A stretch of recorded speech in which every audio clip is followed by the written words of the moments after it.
Hello and welcome. Who doesn't enjoy a story from time to time? Whether you're driving in your car, you're lying in your bed, or you're just sitting in your kitchen drinking a cup of coffee. Sit back, relax, and let me tell you a story from r/NoSleep.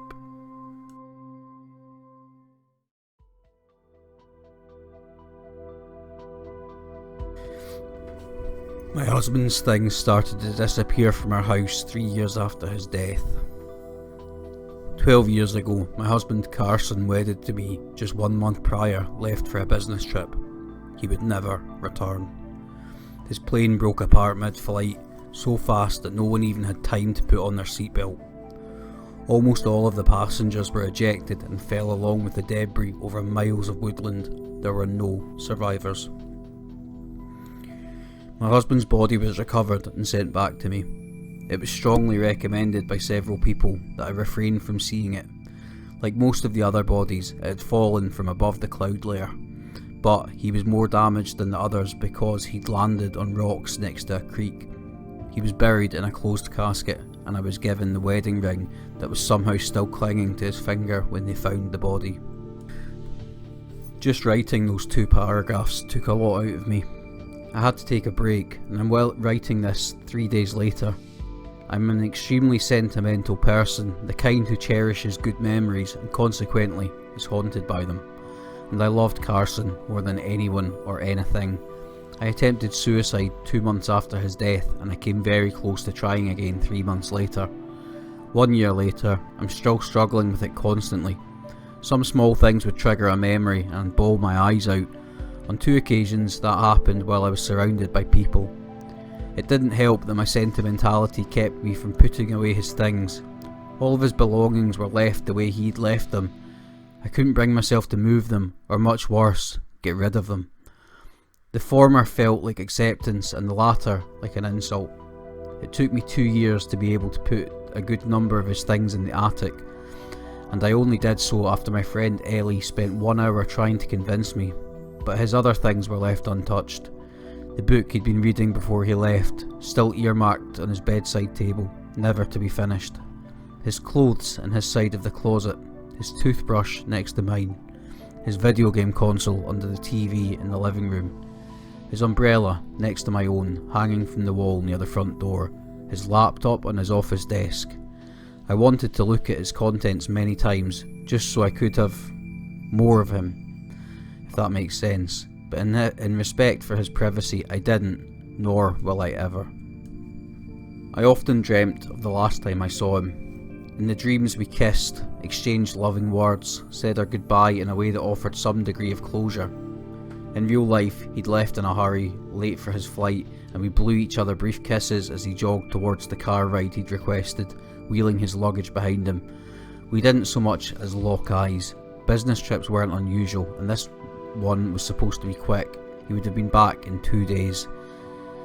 And so it was that 3 years after Carson's death, I'd made no further progress on moving his things. That one trip to the attic was the only successful attempt. I'd tried throwing away his toothbrush, but recovered it from the trash an hour later and put it back, crying. As ridiculous as it sounds, seeing my own toothbrush without his by its side hurt too much. You can move on without having to get rid of his things, I told myself again and again, but I wasn't moving on. Seeing his things made me depressed, but erasing his presence from the house was unthinkable to me. And then, one Saturday afternoon, I had Ellie over for coffee. I'd known Ellie for 12 years at this point. The only reason I don't call her my best friend is because there's 2 others who are somehow as great as she is. I've always been lucky with the people I have in my life, but Ellie had been one of the only ones to press me regarding Carson's things. She was very tactful about it, and after I moved most of his things to the attic, she stopped insisting. I imagine she was giving it more time before she tried to persuade me to move the rest, giving me time to get used to how the house felt with half of Carson's things gone. But whenever she came over, she would discreetly, or so she thought, look around the living room to see if I had moved anything else. There were a few specific objects she would look out for. On that Saturday afternoon, when I was having her over for coffee, I was in a dark mood and it showed on my face. I tried to hide it, but Ellie knew me better than that. She put a hand on my shoulder gently and asked, "Do you need help with, you know?" I furrowed my brow. "With what?" Ellie seemed confused that I didn't pick up on what she meant. "With tidying the house, you know." "Oh," I said, so the time for that talk had finally arrived. "Thanks for offering, dear, but I'm not ready to do that just yet. It's just that..." She hesitated. "I noticed the umbrella isn't next to the door." It took me a moment to process that sentence. As soon as I did, I turned to look. Only my umbrella was there. I felt a sudden lurch in my stomach, an overwhelming fear of having lost a piece of Carson, any piece of him. I didn't move it." "No? Are you sure?" "Absolutely sure." And I was. I remember everything I moved because every single thing required a conscious effort. "Was anyone else in the house recently?" asked Ellie. "A delivery guy? Repair guy?" "No, and I'm sure the umbrella was there just a few days ago. I noticed it when I was picking up mine." "You must have moved it somehow. You take sleeping pills, don't you? Ambien, right? Did you take them recently?" "Yesterday," I said. "Don't they make you forget stuff?" "Sometimes, yeah. You forget what you did after taking them." "Well, maybe you moved the umbrella after taking them. Check the house. It must be here somewhere." I felt a hint of hope at that thought, far-fetched as it was. I'd never done anything remarkable under the effects of Ambien. "Good call. I'll check, Ellie. Thank you. Say no more," she said with a smile, getting up from the armchair and giving me a light kiss on the cheek. "Thanks for the coffee. See you soon." I smiled back at her and walked her to the door. As soon as she'd left, I started searching the house. I looked everywhere, and I do mean everywhere. All that was left was the attic. It would have made more sense to check there first, of course. If I was to move the umbrella anywhere, it would have been there, but I was afraid of how it would feel to see so many of Carson's things after all this time. Still, it was the only place left to search, so I opened the access door, pulled down the ladder, and climbed inside. There was nothing in there. My own belongings were present, but all of Carson's things were gone. All of them. The spot where I had carefully placed them was empty. The only way you could tell anything had ever been there was the outline of his things marked on the dusty floorboards, and the inside of those outlines were already half-caked with dust again. His belongings had been gone for some time. The sheer horror and heartbreak of it made me stare at the floorboards with my mouth agape and my hands at my temples, a low, dreadful wail coming out of me. How it had happened was less important to me than the fact that it had happened at all, and I started crying so intensely that I almost passed out. I had to lie down on the dusty floor. I remembered the things that I'd stored in the attic, and all of the memories attached to them kept flashing chaotically in my mind, hitting me like a flurry of punches. Then one specific thing occurred to me, and I got up and hurried out of the attic and towards the bedroom. I frantically opened the drawer next to the bed and checked to see if Carson's wedding ring was still inside its box. It was. Then I took a moment to catch my breath and I checked the rest of the house. Nothing else outside the attic was gone, just the umbrella. I didn't leave the house much, so no one could have broken in and gotten rid of so many things without me hearing it. Only I could have done it, but I couldn't remember doing it, so the only explanation is that I was having a psychotic break or something like that. But that still made no real sense. Doing things and not remembering them, sure, but not noticing that I was having memory blackouts. How could I not realise there were long stretches of time I couldn't remember? Instead of spending money on a psychiatrist, I spent it on having 3 security cameras installed. One in the bedroom, another in the living room, and a third in the bathroom. Their feeds were stored in a beefy external hard drive that could hold 3 days of recordings. It was all fairly expensive, but my budget allowed for it.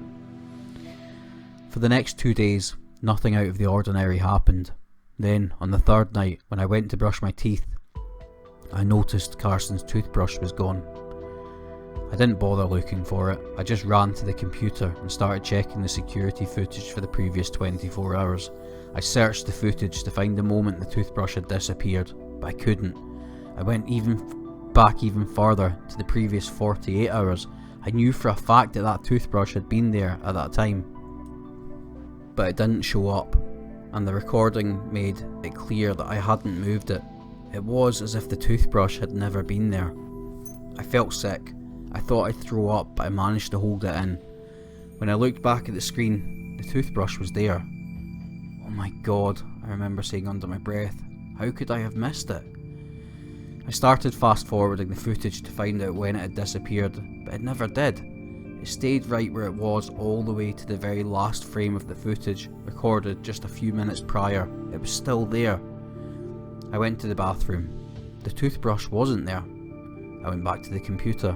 The toothbrush wasn't in the video anymore. It had been in the exact same frame mere seconds ago. I felt like I might pass out, so I laid down, almost catatonic, and then I just cried right there on the floor. I was going insane. That had to be it. I was simply going insane. Then I calmed down. I checked the footage again. Pinpointing when the toothbrush had disappeared remained impossible. I had been wise enough not to include the toilet in the frame, so I had no problem with Ellie seeing the footage. I called her over and asked her to find the moment the toothbrush disappeared. She had the exact same experience that I did. "What the hell, Liz?" I remember her saying as we sat side by side in front of the computer. "I swear on my soul that it's not a prank," I told her. "Like, it's not even possible to do this with video. I'm not screwing with you. I don't know what's happening." Ellie was visibly frightened. She reached over and grabbed my hand. "I think you should come and stay with me for a bit." "I'm not leaving," I said. "Liz, something is very wrong here." "I know," I said, "but I'm staying." "Then let me stay with you." "Don't be ridiculous. You have a day job. You have your own life to deal with. It'll make me feel worse. Please, don't insist." Ellie sighed in frustration. "Alright, I won't. But on one condition. I'll call you 3 times a day, and if you don't answer, I'll come running. Alright?" "Ellie... non-negotiable." "Alright." That night, I dreamt of that day again, the day Carson left, never to return. But it wasn't the usual dream. We didn't say our goodbyes. We didn't interact. Instead, he just ran towards the door, wheeling his luggage. He turned his head in my direction, but his face was blurred. Just as he stepped outside, I stood up from the armchair and ran after him, begging him to wait for me. Then I saw that it wasn't my street outside, but a creek, surrounded by rocks and trees. Between the crevices of 2 adjoining rocks, I could make out something that looked like a body. I woke up with a start. The clock on my bedside table showed that it was 3 in the morning. I had a feeling I wasn't alone. I reached over to turn on the light on my bedside table, but it was already on. I had been leaving it on at night for the benefit of the security camera. I looked at Carson's side of the double bed, all was painfully empty. Then I looked at his bedside table, and his book was gone. I felt my heart beat faster. I couldn't help but feel like the book had just been taken moments before I opened my eyes. "Carson?" I muttered, and unable to help myself, I kept muttering, "Please stop. Please stop. Please." I opened the drawer on my bedside table. The wedding ring was still inside its box. I took it and put it on my finger, right next to my own ring. I could only go to sleep again after checking the surveillance footage. Of course, no one had come in, and I could never pinpoint when exactly the book disappeared, exactly like the toothbrush. Over the next week, his things continued to fade out of existence. The footage never showed me when or how, so eventually I gave up on checking it.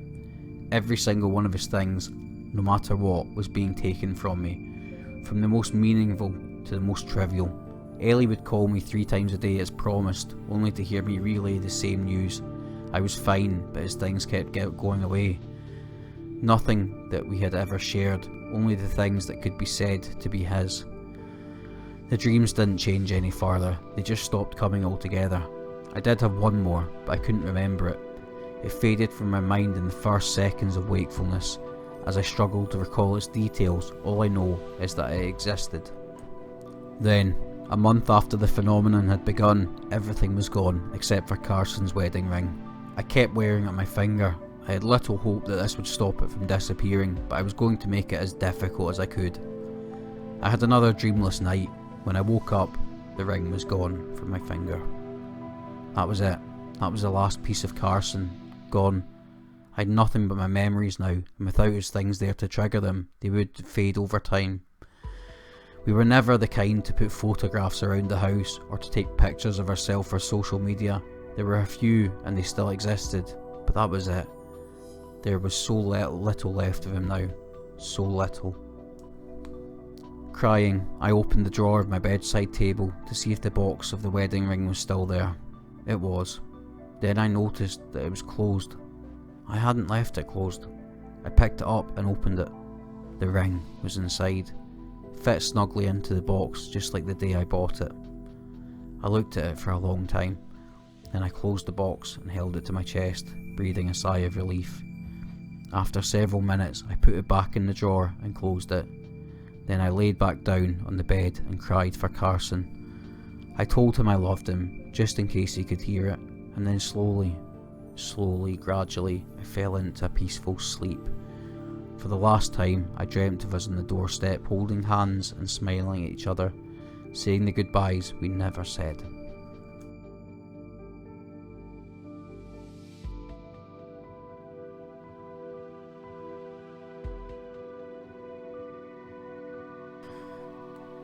So I imagine there'll be a lot of you feeling like this story didn't really have an ending. There was no real closure. And to be honest, the first couple of times I read it, I actually felt exactly the same way. But having had some time to reflect and ponder on what the story's actually saying, I think it's really about a journey through grief. This woman's lost somebody that she cared deeply about, and she's not ready to let go of them. And I think throughout the story, she discovers that the people you care about, the people who had some part in your life, never really leave you. And by the end, I think she's understood that, and she's found some form of acceptance. I hope you enjoyed it. If you don't mind, give me a like, maybe a subscribe, and I'll be putting more videos like this up in the very near future. Thanks for tuning in. Cheers.